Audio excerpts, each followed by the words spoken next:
Controversy over a gun show scheduled for the Westchester County Center next month. People upset about what will be sold there, but also about the way it was all put together in the first place. Then President Obama, Andrew Cuomo, Bill Clinton, we will hear from all three of them as they discuss one important issue that impacts everybody. Also, now that we know who the president is, what can we expect in the first 100 days of the Trump administration? The confirmation battles, Republican versus Republican squabbles, we've got it all. Evening, everybody, and welcome to RFL. I'm Richard French. Thank you so much for joining us this Tuesday night. And we begin this evening with controversy in Westchester County. The county center, it is set to host a gun show on January 21st and 22nd. That would be the first one it's hosted in 4 years. In 1999, when Democrat Andy Spano was county exec, he banned gun shows after the Columbine massacre. Republican county exec Rob Astorino, he lifted that ban in 2010, but Astorino did cancel a gun show in February of 2013, that just a couple months after the mass shootings in nearby Sandy Hook Elementary School in Newtown, Connecticut. And there has not been one since until now. Many people, they're upset about the prospect of it. Critics say the event wasn't publicized, so they didn't know that it was coming, and they also take exception to having it at a county-owned facility. Here's what Democratic chair of the County Board of Legislators, Michael Kaplowitz, had to say. It's outrageous what the county executive's done, and I think that as we start 2017, it's just not appropriate to have the gun show at the Westchester County Center. Now, the county exec's office released the following statement, quote, "We don't have a general comment other than that this sportsman show has been well run and well attended in the past, and we hope and expect that the upcoming show will be every bit as successful." Let's bring in our panel right now. We got Dominic Carter, political journalist and author. Jerry McKinstry, he's managing director of the November Team, a Republican-leading political consulting group, and Andrew Whitman, our senior political correspondent. And I should mention, Andrew, you're going to be talking this week with the aforementioned Mr. Kaplowitz. This is a fight that's brewing. All right. Politics are obviously a part of this, but then there's also the principal argument. Jerry, I'll let you go first. Make the argument why you think the county should be in the business of hosting a gun show. Well, clearly this is sort of red meat for politics and media, and it's can be a controversial issue. But government-owned facilities all across the state have gun shows, and the Westchester County gun show has been well run. There's been no incidences, and there's background checks. It's probably one of the most checked shows in the state, and it's been operating well. There's been no problems. On that same weekend, there is a gun show in Albany at a state facility with an Empire State Plaza, which is Governor Cuomo. I don't hear people criticizing Governor Cuomo or writing him letters. This seems to be just Chairman Kaplowitz, Greenberg Town Supervisor, making an issue. I mean, I would make the argument there's been no incidents. There's county police are on facilities here. There's no gun show loophole, and that there are background checks. So that's the pro, Andrew. Make the con argument. First of all, there are background checks and no gun show loophole at every gun show in New York. That's according to state law. So no matter where you would hold a gun show, whether it's in Westchester County at the county center or anywhere else in the state, those same rules apply.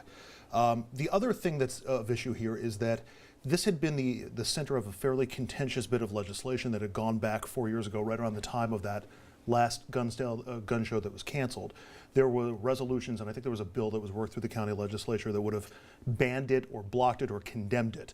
And that was taken down after a political deal between Astorino and Kaplowitz that basically said, well, we're not scheduling any gun shows here, so there's no need to go through this process, and the process didn't go through. There's also no need for the gun show at the county center. There are plenty of facilities around that are privately owned where you could certainly have that kind of event.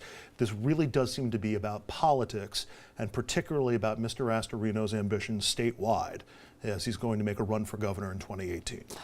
Just from the policy standpoint, here's my only thing. And listen, I know this happens in other parts of the state, forget about it all across this country, but you can buy a gun if you want to buy a gun in New York.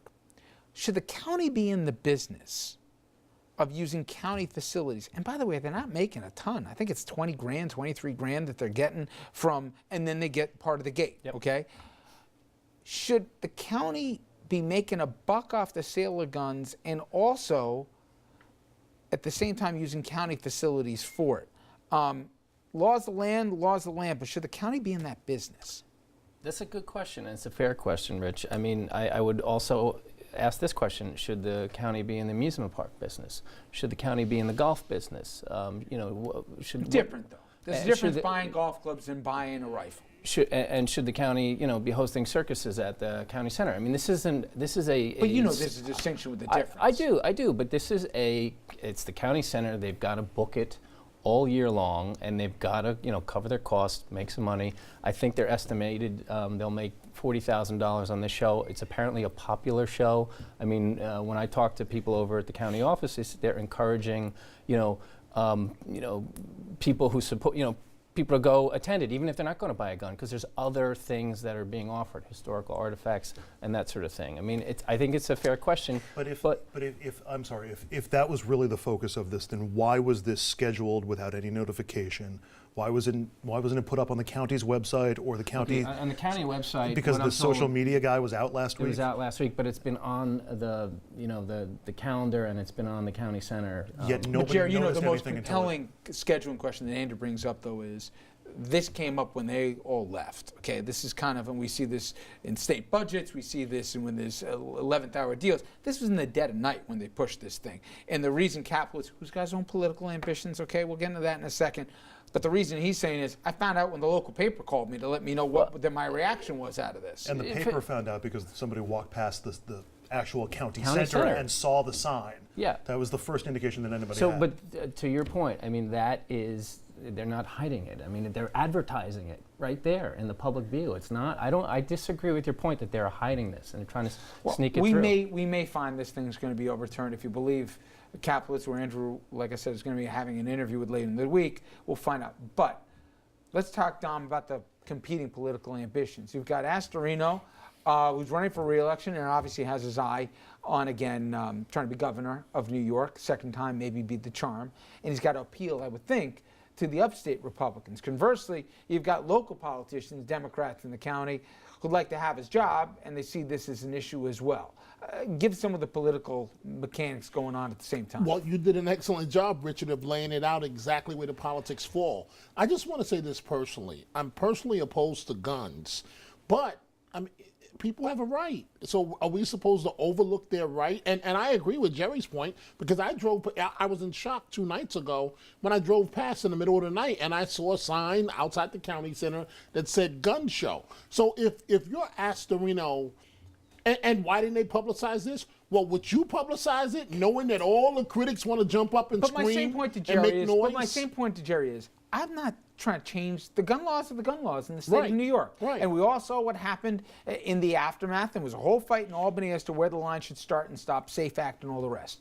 I'm not trying to relitigate that. The question is now, by the way, the same question I had, you mentioned the amusement parks, it was the issue that I had with Rye Playland after all these years. Should the county be in the business of both insuring and then managing and then prosecuting? Talk about conflicts of interest. Now, the county's job is they're trying to keep people from shooting each other, okay? Again, this is run in other places, so I'm not saying people are bad to go to a gun show or people are bad to sell at a gun show, but should the county be in the business of putting money in their pocket, hoping as many people come through the doors to buy a gun? You make a very valid point when you make the comparison with the amusement center in Westchester and the fact that guns kill people. You asked about the politics of this. If you're Astorino running for re-election, about to possibly run for governor, I get it. What else are you going to do? Are you going to go against your entire base upstate to please a few people? Right. And I mean, Richard, we cannot overlook the fact of the Second Amendment, as much as we may like to. I get it, but and to they have me, a right it's not to do talking about this. somebody's right to bear arms. It's the question is, who's going to use their office, basically, meaning office is, in this case, the county, to host it. The other thing, Jerry, is, and I'm sure 99% of the people walking through the door don't know, or maybe they actually do, this is sponsored and done in conjunction with the NRA, okay? And the NRA's positions are not always the most modest, and we've seen this across the border of some of the things they said with Newtown.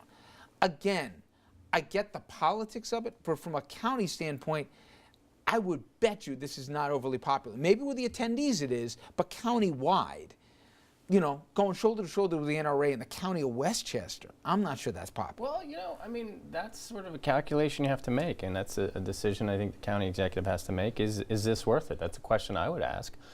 Is the $40,000 worth it? You know, I think there's a lot of people who would say, yes, it's worth having people come into the county. It's worth having an event here that's popular. It's one of the most popular events, you know, at the county center. I mean, so, you know, they've made that decision. You know, certainly they're right, and there's some blowback too. I mean, you know, as you mentioned. Well, we're going to find that out. Andrew, I'm just curious. I'll give you the last word on this. Again, you're talking to one of the principals in this. What else are you trying to learn? Because he thinks he's got the votes to stop this, right? I'm not sure if he does think he has the votes to stop it. First of all, any action that the legislature takes would probably be vetoed by Astorino, and then it's a matter of overriding that veto. Part of this may just be putting Republicans on the county level on the record voting for the gun show as opposed to voting against it, and having a lingering legacy that goes towards Election Day next year. That plus the deal that was formed 4 years ago, and I want to know what the status of that was, and whether there was any warning. I was going to say warning shot, but whether there's any warning from Astorino that that deal was about to be broken. And again, that's Newsbreakers this weekend on Fox 1 in the Hudson Valley. All right, coming up next, we're going to hear from President Obama, Andrew Cuomo, and Bill Clinton. And they have one thing on their mind, that's the election, the Electoral College. Well, Dominic spoke to all of them. Not Obama, that is. But he spoke to the rest of them this week. We'll have more on that straight ahead.